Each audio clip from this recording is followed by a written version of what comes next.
ଅଡୁଆରେ ଭାରତ କିଏ କରିବ ଓପନିଂ? ସଞ୍ଜୁ ନା ଅଭିଷେକ? ଆସନ୍ତା 22 ତାରିଖ ଖେଳାଯିବାକୁ ଥିବା ଭାରତ ବନାମ ସାଉଥ ଆଫ୍ରିକା ପ୍ରଥମ ସୁପରହିଟ୍ ମ୍ୟାଚ୍ରେ ଇଶାନ କିଶନଙ୍କ ସହ ଭାରତ ପକ୍ଷରୁ ଓପନିଂ କିଏ କରିବ ତାହା ନେଇ ଚର୍ଚ୍ଚା ଜୋର ଧରିଛି। ୟୁଏସ୍ଏ, ପାକିସ୍ତାନ, ନେଦରଲ୍ୟାଣ୍ଡ ବିପକ୍ଷରେ ଲଗାତାର 3ଟି ଗ୍ରୁପ୍ ମ୍ୟାଚ୍ରେ ବିନା ଖାତା ଖୋଲି ଆଉଟ୍ ହୋଇଥିଲେ ଅଭିଷେକ ଶର୍ମା। ତାଙ୍କର ବାରମ୍ବାର ବିଫଳତା ଯୋଗୁଁ ଭାରତୀୟ ଦଳକୁ ଚିନ୍ତା ଘାରିଛି। ଏଥିରେ ସୁନୀଲ ଗାଭାସ୍କର ନିଜ ଷ୍ଟେଟମେଣ୍ଟରେ କହିଛନ୍ତି, ଅଭିଷେକ ଶର୍ମା ଜଣେ ଭଲ ଖେଳାଳି, କିନ୍ତୁ ପୂର୍ବ ମ୍ୟାଚ୍ରେ ରନ୍ ନ ଆସିଥିବାରୁ ତାଙ୍କ ଉପରେ ବଡ଼ ସଟ୍ ଖେଳିବାର ଏବଂ ଓପନିଂରେ ଭଲ ପ୍ରଦର୍ଶନ କରିବାର ଚାପ ରହିଛି। ପ୍ରଥମେ ସେ ବଡ଼ ସଟ୍ ନ ଖେଳନ୍ତୁ, ସେ ଆରମ୍ଭରୁ ଆସି କ୍ରିଜ୍ରେ ସମୟ ନିଅନ୍ତୁ। ଖାଲି ଜର୍ସି ବଦଳେଇକି ଆସିଲେ କିଛି କାମ ଦେବନି। ଗତ ମ୍ୟାଚ୍ରେ ମହମ୍ମଦ ସିରାଜଙ୍କ ଜର୍ସି ପିନ୍ଧିକି ଆସିଥିଲେ ଅଭିଷେକ ଶର୍ମା। ଭାବିଲେ ଜର୍ସି ଚେଞ୍ଜ କଲେ ରନ୍ ଆସିବ, ହେଲେ ମଧ୍ୟ ବିନା ଖାତା ଖୋଲି ଆଉଟ୍ ହୋଇଥିଲେ। ସେ ସବୁ ଛାଡ଼ ଅଭିଷେକ। ପ୍ରଥମ ବଲ୍ରୁ ହିଁ ଜବରଦସ୍ତି ଚୌକା ଛକା ମାରିବାକୁ ଚେଷ୍ଟା କରିବା ଉଚିତ ନୁହେଁ। 1 ରନ୍ ବନାଇ ନିଜର ଖାତା ଖୋଲିବାକୁ ଚେଷ୍ଟା କର।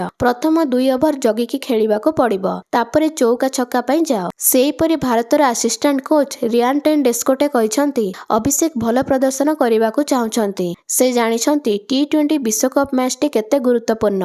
ବେଳେବେଳେ ଭଲ ଖେଳାଳିଙ୍କ ଖରାପ ସମୟ ଆସିଥାଏ, କିନ୍ତୁ ଗତ ରାତିରେ ସେ 90 ମିନିଟ୍ ପର୍ଯ୍ୟନ୍ତ ବ୍ୟାଟିଂ ପ୍ରାକ୍ଟିସ୍ କରିଛନ୍ତି। ତାଙ୍କୁ ଦେଖି ଲାଗୁଥିଲା ସେ ଫର୍ମରେ ଅଛନ୍ତି, କିନ୍ତୁ ମ୍ୟାଚ୍ ବେଳେ ଧରାଇ ପାରୁନାହାନ୍ତି। ତେବେ ଅଭିଷେକ ଶର୍ମା ନିଜ ପ୍ରଥମ ରନ୍ର ଅପେକ୍ଷାରେ ଅଛନ୍ତି, ଯାହାକି ଭାରତ ବନାମ ସାଉଥ ଆଫ୍ରିକା ପ୍ରଥମ ସୁପରହିଟ୍ ମ୍ୟାଚ୍ରେ ଆସିବ ବୋଲି ଆଶା କରାଯାଉଛି। ସେହିପରି ସଞ୍ଜୁ ସାମସନଙ୍କ କଥା କହିବାକୁ ଗଲେ, ସେ ଟି-20 ବିଶ୍ୱକପ୍ର ଦ୍ୱିତୀୟ ମ୍ୟାଚ୍ରେ ଅଭିଷେକଙ୍କ ବଦଳରେ ଓପନିଂ କରିବାରେ ନଜର ଆସିଥିଲେ। କାରଣ ଅଭିଷେକଙ୍କ ଦେହ ଅସୁସ୍ଥ ଥିଲା। ସେ ସେଥିରେ 3ଟି ଛକା, 1 ଚୌକା ମାରି 8 ବଲ୍ରେ 22 ରନ୍ କରିଥିଲେ। ତାପରେ ପର ମ୍ୟାଚ୍ଗୁଡ଼ିକରେ ସଞ୍ଜୁଙ୍କ ବଦଳରେ ପୁଣି ଅଭିଷେକ ଆସିଥିଲେ। ଏବେ ପୁଣି ଅଭିଷେକ ଫ୍ଲପ୍ ମାରିଛନ୍ତି। ତେବେ ସଞ୍ଜୁ ସାମସନଙ୍କ ସାଉଥ ଆଫ୍ରିକା ବିପକ୍ଷରେ ଭଲ ରେକର୍ଡ ରହିଛି।